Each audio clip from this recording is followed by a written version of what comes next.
এই 4 সপ্তাহের মধ্যে 2000 মানুষকে হত্যা করেছে গণহত্যার কায়দায়। আসমান থেকে গুলি করে নিরীহ নারী শিশুদেরকে হত্যা করেছে হেলিকপ্টার থেকে গুলি করে। সেই একটি ফ্যাসিবাদী দলকে বাংলাদেশের মানুষ কি স্বাভাবিকভাবে তাদেরকে রাজনৈতিক মাঠে স্বাগতম জানাবে, অনুমতি দিবে? আমার তো মনে হয় না।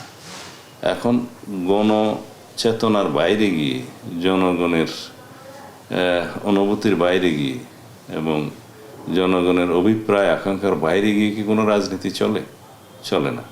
রাজনৈতিক দল হিসেবে আওয়ামী লীগকে গণহত্যা এবং মানবতা বিরোধী অপরাধের দায়ে বিচারের আওতায় আনতে হবে এবং সেই জন্য সংবিধানের আর্টিকেল 47-এর অনুসারে আইন প্রণয়ন করতে হবে অথবা আইন সংশোধন করতে হবে আন্তর্জাতিক অপরাধ ট্রাইব্যুনালের আইনে, এবং সেই হিসেবে তাদেরকে বিচারের আওতায় আনতে হবে। এখন সেই দায়িত্ব সরকারের,